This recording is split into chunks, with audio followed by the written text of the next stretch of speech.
Excuse me? Is that Cho Chang? Stay tuned as we talk about the first episode of Bridgerton Season 4.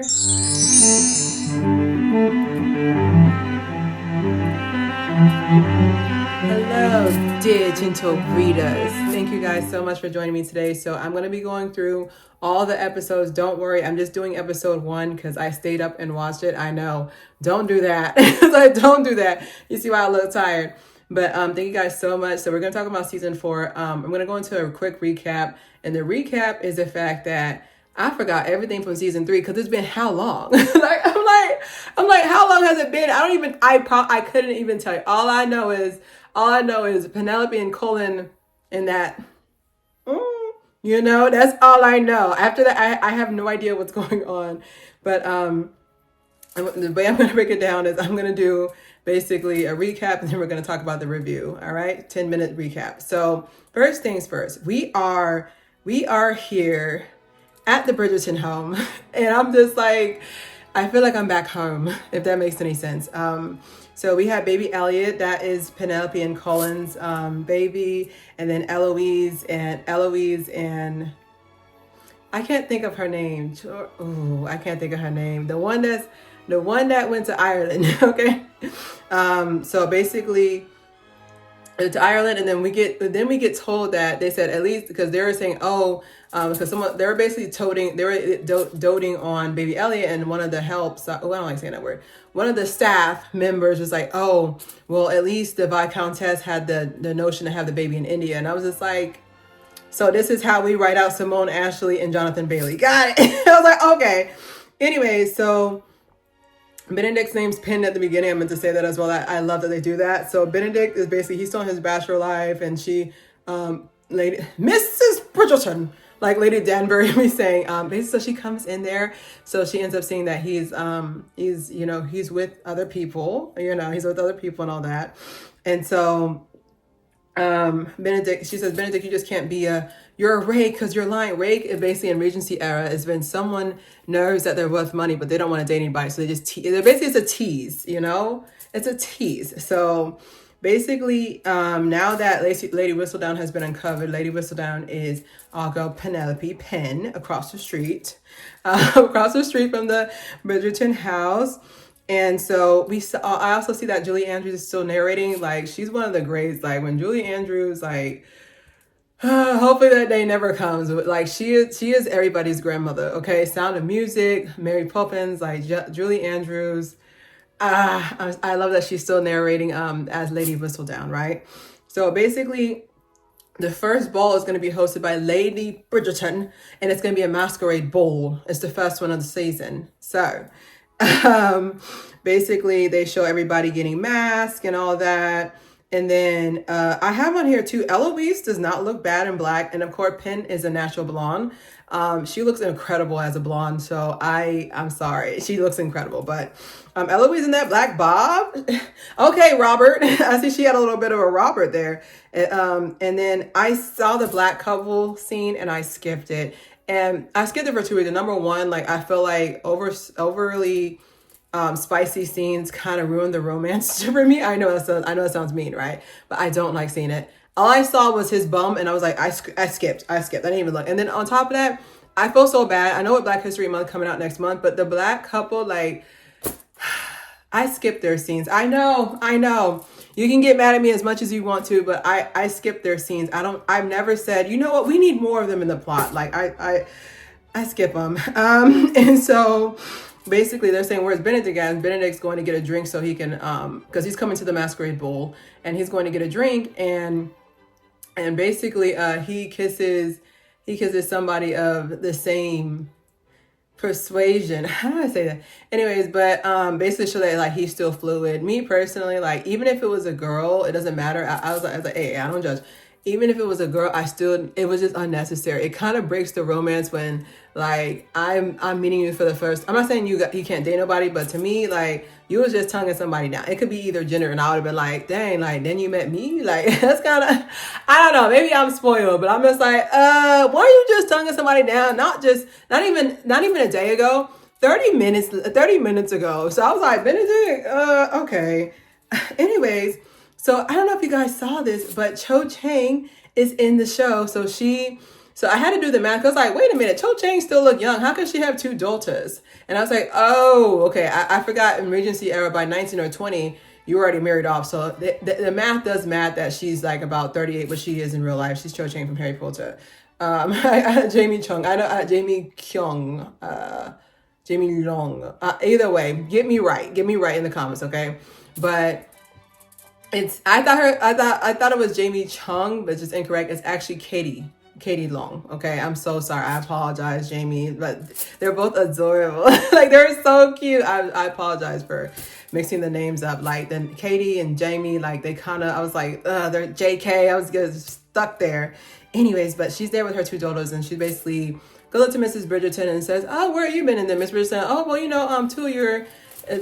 where have you been from society? She's like, oh, since my first and my second husband passed. I was like, two, baby girl? Like, it's hard for your loss, but two is insane. I don't know. Two is insane. I don't know, fam. I don't judge. Anyways, but at the bowl, we hear, I cannot think of her name. It's been so long. You do not cancel me. It's been so long. The one that's with the black sword. Francesca. Yes. So Francesca, look, hey. It's been a couple of years. Hey, when Bridgerton started, I wasn't in my 30s yet. Okay. Anyways, so basically with this going on, like, there was like a little bit of a hint. So Michaela is Francesca's sister-in-law, and there was kind of like a hinge of like romance. I wouldn't say romance, but like attraction there.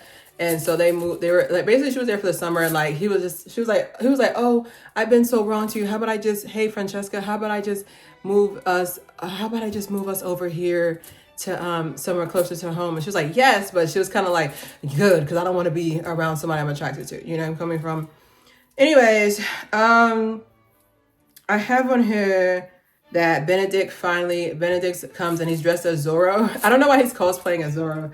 It was kind of off. I was like, what is even going on with Buddy? Like, he's cosplaying as Zorro. I don't know. Anyways, but he's cosplaying as Zorro, so as if we didn't know him. And it's funny because some of the girls there, some of the debutantes that he should be dating are there, and basically some of the debutantes are there, and they're basically like, oh, we know from your build. I was like, which is true. Like, how many people are 6 feet tall in the Regency era? Just saying. But anyways, he's looking around, so his eyes fall upon, we're going to call her Silver Ingenue, right? So basically she is introduced. First of all, she is a beautiful actress, like the prettiest eyes. I love her bone structure. So she's introduced. She's introduced at the beginning, basically, her what's it called, chaperone. He's basically saying, hey, you have to be back by midnight. And like, it's clear that she's not supposed to be there, right? It's clear that she's not supposed to be there. So she's looking so instead of looking around for a husband, she's looking at the chandelier. She's like, oh my goodness. Like, she's basically in awe of this world. So of course, Benedict is gonna, you understand, Benedict, he can have anybody he wants. All right. What's the second last? Just know he's serving the second half of his name at all times. All right. So basically like, he sees somebody who's not pressed about him at all, which of course, most men are just like, ooh, challenge. And so basically afterwards, she ends up saying, oh, I don't know how to dance. And he sees that she had her dance card, because first of all, she knows to be here. Second of all, she don't know how to dance, which everybody knows. Every girl in the Regency era, they know how to dance from birth, even in the belly, just dancing. And so basically they go out into, they end up going out into the gazebo, and then he starts teaching her how to dance, and they keep talking to each other. One part that made me laugh is when he was just like, who are your parents? Because he doesn't know who she is. She was like, mother and father. I was like, I'm going to start saying that, so people don't be like, who made you? Who your parents? I'm coming from? I love that part was amazing. And so afterwards, while they're doing this, Lady Danbury asked the queen, she's like, hey, I wish to see my ancestors. I want to leave, blah, blah, blah. And after this whole speech, the queen says, no. And that to me proved that the queen never loved Lady Danbury a day in her life. When you truly love someone, little secret, when you truly love someone, you don't even care if they're with you as long as they're happy. She don't like her. So it ends up where so back to Benedict. So he ends up taking her glove off. and ends up keeping it as she runs away at midnight, and then come to find out she's the help of Cho Chang. All right. So my overall review, honestly, like, I feel like this is going to bring the romance back to Bridgerton, and nothing about Penn and Cullen, but like, I still love, what's her name? Anthony. Kate and Anthony are still the best, but like, I feel like it's going to bring some romance. Like, I feel like he's going to have to earn, himself. The only thing about it is just that, like, the black couple, I'm so sorry, but they don't move the plot along. Like, whenever I see their scenes, I skip. I feel so bad because I don't know if you noticed, but I black too. But their scenes are so boring. They don't bring nothing to the plot. And these are beautiful actors. The woman, beautiful bone structure. The man, a beautiful chocolate man, as y'all be saying. But they don't add nothing to the plot. I'm so sorry. Anyways, that was my gripe for that. But I feel like seeing Benedict's name pinned at the beginning was just, it was just bringing back like just memories of when Bridgerton first started. Like, when Bridgerton first started, I wasn't in my 30s and I'm almost 35. And I don't know, to me, I feel like it's been such a journey with the show. So seeing how each season, each kid gets, a book, it's really dope, as you guys saw in the beginning. I'm really looking forward to this season. The only thing about it is just that the split up, fam, listen, I get it. Listen, I work in finance and accounting. I get it, because think about it. If you go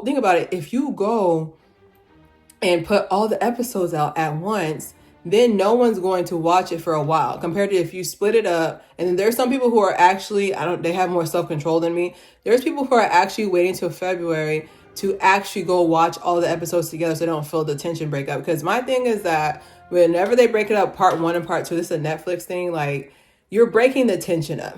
You're breaking it up. Like, I'm more like, and then, I'm coming from, like, with Anthony after the B scene, if they would have cut it after that, I would have been like, all right. If I'd had to wait another month for the rest of to find out next time on Dragon Ball Z, if I had to wait a whole month for that, like, you can't build us up to a precipice and then shatter, like, and then just discombobulate the chemistry, the heat. Like, I don't feel nothing. I have on here too, I forgot to mention, but Lady Bridgerton and her boo thing, they cute. They cute. She's like, my Gordon's in bloom. No, he fine. That's what's going on. You don't know nothing about him, but I feel you, girl. She hasn't met anybody. Because to me, I feel like with her love with her man, Mr. Bridgerton, like, I feel like you don't get that type of love. Maybe 2 or 3 times, but you don't get that type of love again. Like, I don't think that when it comes to humans, like, I know it's going to sound controversial, but to truly love someone is to serve them. And people don't want to serve anymore. So they don't want to serve each other anymore. It's all about what this other person can do for them, or what status this person can bring them. But people don't really serve each other anymore. And I don't know. Me personally, I don't know if it's going to be the same type of love, but I think it's going to be a great love. For the other kids, I'm very invested in seeing Eloise's story. Now, even if she ends up being a spinster, I would love to see her story. Like, something about Eloise, just like, she just has like this spunk. Like, I don't have any kids, but I would want my kid to be I would want my daughter to be just like Eloise. Is that crazy? Like, there's something she's so sure about herself. She changes her mind when she feels like it, because they were getting on her about talking to people, and she actually loves talking to people. She's a people person, and it was just really cool. It was really dope. And then my last piece is that I wonder if we'll see Daphne this season. I don't remember seeing her at the premiere. So I don't know if we're going to see her this season, but I really want to see how Lady Danbury is going to get out of being in a friendship with the queen, because the thing about it is, like, I know that on some level she cares for her, but she never loved her a day in her life. Let me tell you something. When you truly love a person, you want this person to be happy, even if you're not the source of it. Let me say it again. When you truly love a person, you want this person to be happy, even if you're not the source of it. So whenever I see people and they're just like, yeah, I love this person, but I only want them happy if I'm making them happy. That's insane. That's crazy. Anyways, but I'm so excited that you guys stayed here through the whole video, even though I just watched it quickly last night and just did one episode. So stay tuned next week for the rest of the series, and don't forget to share. It's Claire here.